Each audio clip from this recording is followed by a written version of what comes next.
Klaus looked up at the body, suspended in the middle of the shaft. The clothes looked average, even modern, but the body was desiccated and shriveled. It was mummified. Wound about its appendages and body were strings, suspending it in midair. From its back were more strings, embedded in the flesh and attached to the walls of the shaft. Altogether, 14 of them.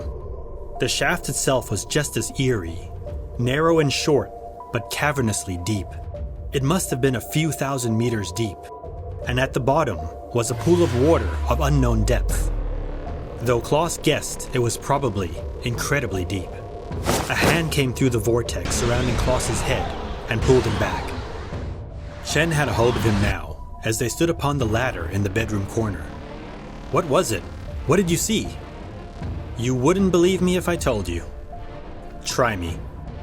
Mummified corpse, hanging by wires or strings in a narrow but massively tall chamber of sorts, with water at the bottom. Chen looked Klaus right in the eye. Right. I guess the drinks are on me then.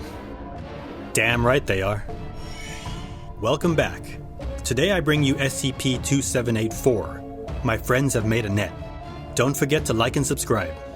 The 12 men and women sat in the living room, awaiting Klaus and Chen's return. As they approached, they grew quiet and looked at the two men. So, where's Andrew? The group looked at each other, nobody volunteering to speak up. One woman finally spoke. You just missed him. Like, literally. He just went out when you came back down. Klaus looked back at the lady. How's that possible? Every time we leave you lot alone in here, you claim Andrew showed up, and when we get back, he just left. I don't know what to tell you, but it's true. Klaus looked at Chen. We're spinning our wheels here. I think it's time to talk to Pythia. Do we have to? She creeps me out. They entered the containment cell. It was in one of the oldest and least known sections of the Foundation. Behind the glass floated the anomaly. My name is Pythia of Delphi. Come forth and ask your questions of me. But beware. The answers you receive may not be the answers you seek. Chen leaned towards Klaus. Every time. Every single time. We know who you are. She glared back at Chen, eyes ablaze, and hissed. Pythia, we're on a case, SCP-2874, mummified corpse, 12 people who hallucinate seeing this Andrew, but he disappears each time we enter the room. Thoughts? You seek answers when you should be seeking numbers. Great! Thanks! Helpful as always. Her color grew violent. The numbers will give you the answers, foolish child of Qing Shi Huang. Did you just insult me with the Chinese emperor? Thank you, Pythia. Klaus walked Chen out of the room. So why are we visiting this old couple? The current owners of that house, the ones we amnesticized, they gave us the names of the previous owners. And they have a son named Andrew. Chen's eyes widened as he nodded. Andrew?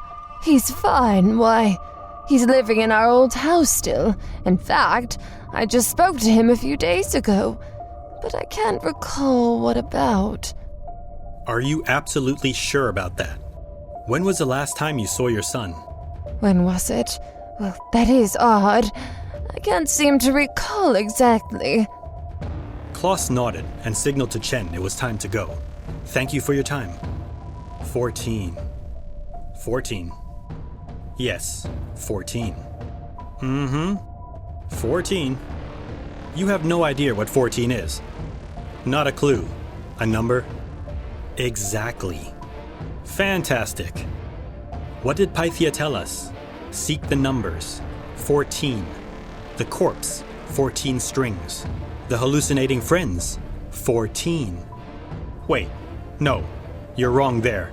There was only 12 friends. And 2 parents. 14 people. 14 strings. They sat down in the living room once again with the group of 12. As they spoke with them, the group revealed more information about the hallucinations of Andrew. Like his parents, they still believed him to be living in the house, though none could recall any specific details. Most had known Andrew from a young child and expressed how he had always been shy and reserved. He didn't make friends easily, and the 12 in the room were probably his closest. He liked to do magic tricks, things that they could never fully understand. He was able to fold origami into impossible shapes. When they had asked him how he did it, he would just laugh and shrug his shoulders. As a teenager, he showed them new tricks that involved pieces of string. He could control them and make them move as if it were magic. It was around this time that he became more withdrawn and seemed to be somewhat depressed. But this phase soon passed, around the same time they started to realize something had changed. They searched the bedroom, hoping to find a clue or something they had missed the first time around. "We need to search the pool, in that anomalous corridor. I think I can get down there." "Hold up, Doc. This is my field. You wait here. I'll handle it." They lowered Chen down into the water. It was dark. There didn't appear to be anything of note. It was impossibly large and deep, but in the distance something glinted.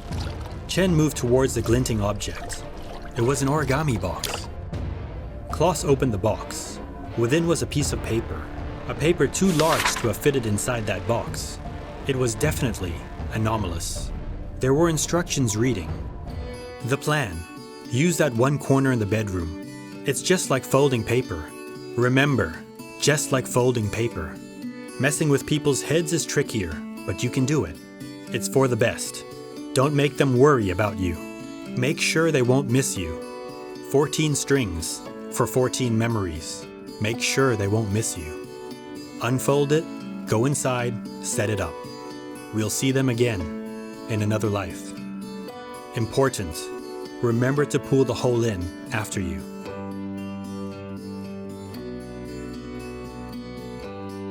SCP-2784 instances are to be discreetly monitored at all times.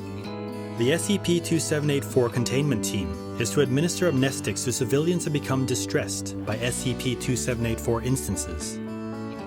Foundation-approved psychological counselors must be available in case an SCP-2784 instance realizes that it is experiencing a hallucination and becomes distressed. The house containing the entrance to SCP-2784-A is owned by the Foundation and must be occupied by at least one Foundation agent at all times. All rooms of the house must be prepared with discrete monitoring devices. SCP-2784 instances are permitted to enter the house and are to be recorded for the duration of their stay. Civilians must be prevented from entering the house. SCP-2784 designates a group of 12 adult humans, all aged between 30 and 50, living in who experience shared hallucinations of an adult male human they refer to as Andrew. SCP-2784 instances experience these hallucinations only when alone or in the presence of other SCP-2784 instances, claiming that Andrew is reclusive and shy. All SCP-2784 instances behave as if the entity is physically present during hallucinations and are unwilling or unable to discuss them in detail except with other SCP-2784 instances. Research indicates that Andrew was born in 1980 and lived at Road. No official record of him exists after 2005, when he would have been 25 years old. SCP-2784-A is an extra-universal space containing the mummified corpse of an adult human male. The corpse was approximately 25 years old at the time of death by unknown cause and wearing casual clothes common to the area around circa 2005. The space is a shaft 9 meters long by 7 meters wide, with a height of 3,000 meters, terminating at the bottom in a pool of water that extends for an unknown depth. The walls of the space consist of limestone. The corpse is suspended inside SCP-2784-A by 14 strands of string displaying anomalous tensile strength that anchor into the walls and wrap around the corpse. So far, no method has been found that is able to cut these strands or work the corpse free. The entrance to SCP-2784-A is located in a first-floor bedroom of the suburban house at Road, where the north and west walls meet the ceiling. Anything approaching this corner of the room is transported into SCP-2784-A.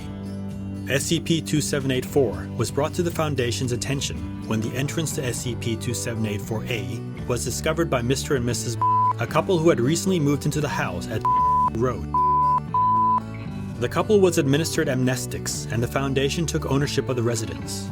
In interviews prior to amnestization, the couple indicated they were repeatedly questioned by SCP-2784 instances about Andrew, who was implied to be the current resident of the house.